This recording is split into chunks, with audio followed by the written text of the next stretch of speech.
always on the edge. We fight and make love at the same time.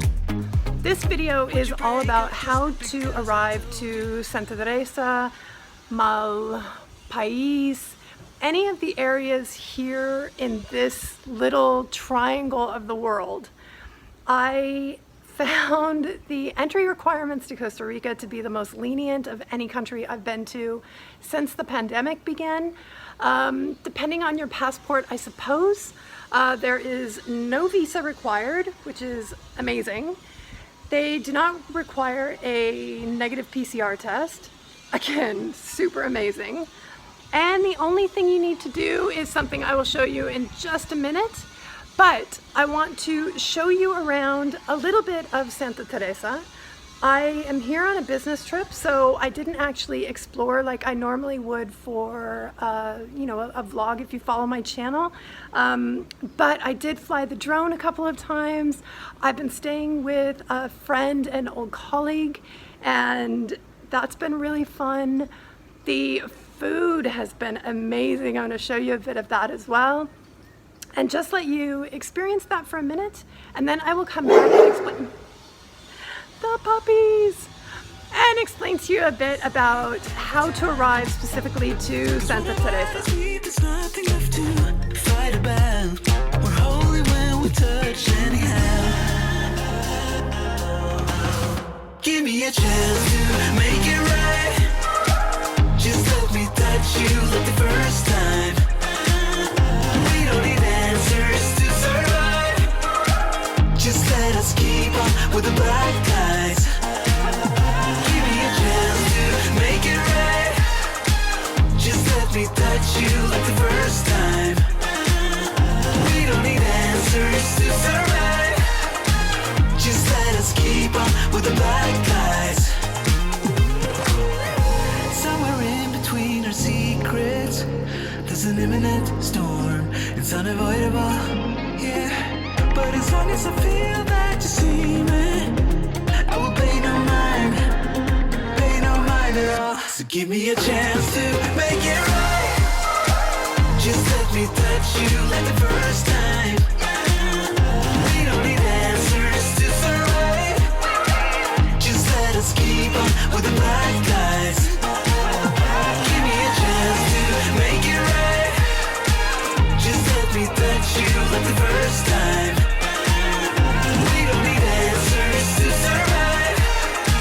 Just let us keep on with the black guys. We are sweet on our secrets.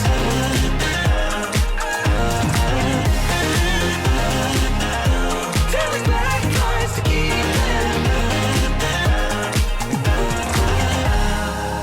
Okay guys, I am going on a quad for the first time, like off-roading and down into town in Santa Teresa.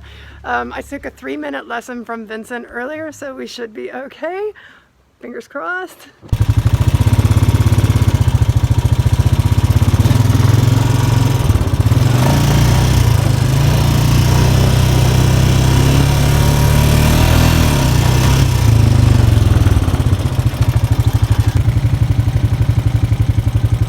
No accidents. It's really fun too. So this is my mode of transportation now while I'm here for the week. Hey guys, so I pulled over just on a random side street, but it's like flanked on both sides with beautiful horses. Well, yeah, I see horses there too. There were some pigs. So hold on, check this place out.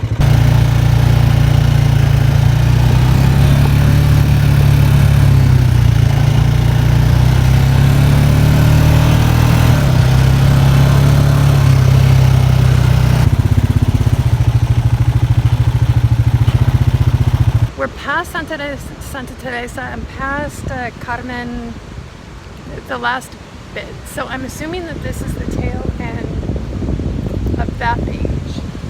But it's beautiful, and it's like you've stepped into this secret little cove.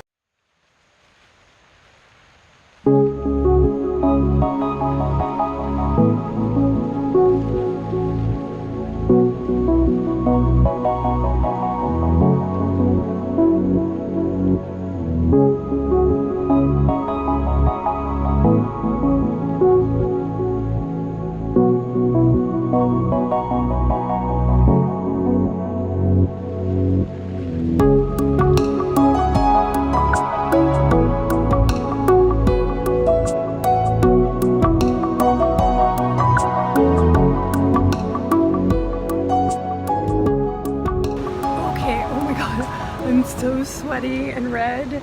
I was only out there a short time. I flew the drone, but I figured out where we are. So this is Malpais. Marie had told me about the different beaches. So this one is amazing to just escape, feel completely detached. There aren't very many people here. It's really wonderful.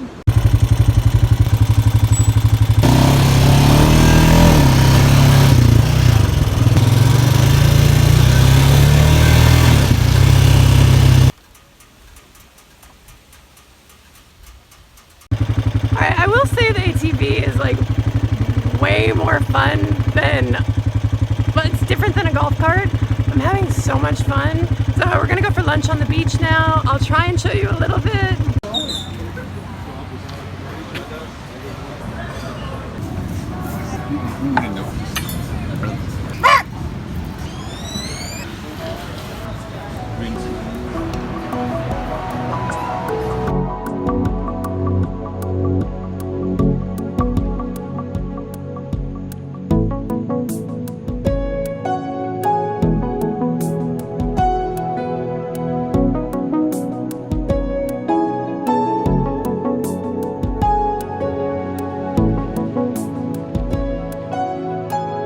Right now, the airport that you want to fly into is San Jose. This is a tiny airport. The international and domestic terminals are separated by just couple hundred feet. So unless it's pouring rain, once you arrive to San Jose, you do need to check out of your international flight, is my guess. I couldn't find a way around that. And then you walk to the domestic terminal, which is for basically for avionetas mostly, which are the small airplanes like the 8-seaters, 10-seaters, 12-seaters that have like dual prop and don't really fly at night because it's jungle and wait till you see the runway. You're gonna fly into this airport. This is San Juan, San Jose, San something, but you need to fly domestic after that, and the domestic airport is just right there. So when you come out, there's gonna be all these guys telling you they're gonna take you on a, they're gonna take really good care of you and get you there. You don't need that. Just walk the block and get to the domestic terminal. I can't wait. I'm actually a private pilot. I got my license in Piper Cherokee, and I always have so much fun. The last time I did this was in the Maldives.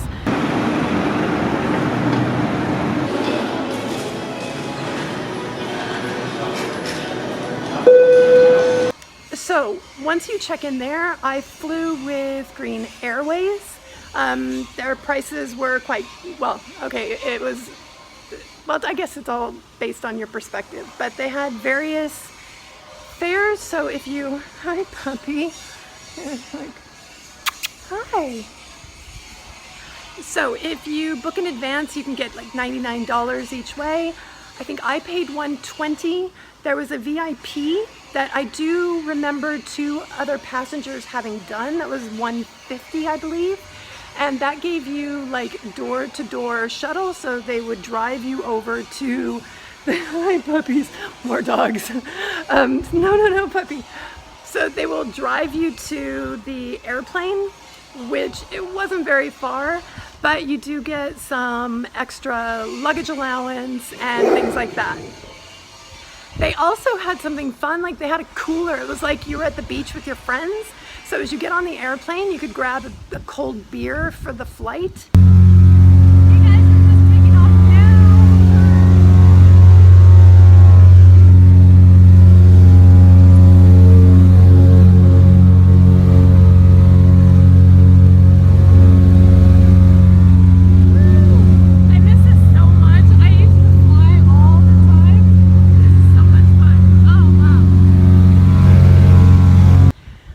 Time is just 30 minutes and it's beautiful. So if you can, try and get the seat next to the pilot. That's what I'm trying to do for tomorrow's flight. And if not, like the first 2 seats had the best, at least on the airplane that I had. So that would be my recommendation. It was a really fun flight. You pass over just the most incredible landscape. And as you come in on your final approach, you're actually pulling up to a hillside that goes like up, and then it stops at a two-way vehicle motorway. It's crazy. Now, once you get to the airport, book your car and driver in advance. The taxi guys all understand how Green Airways operates. I can't speak of the other airline, but we ended up leaving like 45 minutes early, which means we arrived 45 minutes early to the airport. And so you definitely want to have them at least advised that you could arrive early and to monitor for you. But if I were you, I would definitely have someone waiting for you. It takes about a half an hour to get from the airport to Santa Teresa, but it's much better than taking the bus, which, although it's only $10 each way to take the bus from San Jose to Santa Teresa, it is like a, I don't know, 7, 8, 9 hour drive, some crazy amount of hours, crazy hours. So as long as you're not on a budget, I would recommend Green Airways. I'm not being sponsored by them. I just had a really, really nice experience. Their website's super easy, all that. In town, there are a few nicer properties, but there's really only one that's kind of the best. You'll see it when you start surfing around and you'll know which one I'm talking about. Then the restaurants. The food here is super fresh and super amazing, and because it's becoming quite a gentrified location and the clientele has quite a bit of money, meals are quite spendy. The shops, it's not like in Thailand or Southeast Asia or other places where you can go to a shop and get like a really cute summer dress for just a few dollars. That is not happening here. Gonna spend quite a lot, but it feels very exclusive when you're here because it is this little hidden gem. It was originally mostly surfers and kind of like laid back hippies who found it. Then it's now been sort of embraced and adored by people who just want a different kind of lifestyle and who are looking to get out of the city, who maybe want to reconnect with nature and all of that. So have fun like searching for a great place to stay that fits your vibe if you're more into the yoga thing and you want the jungle, or you want to surf and you want the beach. The only requirements for Costa Rica that you need to keep in mind, as I said, there's no visa entry requirements and no negative PCR test required, but the Costa Rican government does want to be assured that if you do contract COVID, that you will be able to take care of yourself. So there is an insurance. Okay, well, since I was there in December, the Costa Rican government has changed its policy. You can now either be fully vaccinated and enter the country, or you do what I did, which was purchase a health insurance that complies with their 20-day quarantine coverage requirement. There's 3 insurance companies that they allow. They list them here. I'm putting the link to this QR code that you need to fill out. It has all the information. And then there's this long ass form that you have to complete that every single person entering Costa Rica, no matter if you've lived here before or not, if you're not a local Costa Rican, you have to complete this form. So just dive in and get the form done. You'll need like a digital version of your passport, a digital version of your insurance that you've just purchased. And I think that was it as far as uploads that you need to do while you're completing that form. This is a wonderful place to escape to. I had the best week. I wish I'd stayed a couple extra days just to like chill and go to the beach. So that is on my list again to come back at a future date. There's new properties opening up. There's new investment opportunities here. It's really an exciting place that is just about to open up, and you can sense that here. It's getting a little busier from what everyone says, even from a year ago. So now is the time to visit. I would highly recommend Santa Teresa in this area here. I think you'll just have the most wonderful time. So, okay guys, I hope this video was helpful if you're looking to come to Costa Rica and wanted to know like what you need to do to get in. I wish you a wonderful morning, afternoon, or evening wherever you are in the world. I send a big hug, I send a big kiss. I will see you in the next video. Ciao!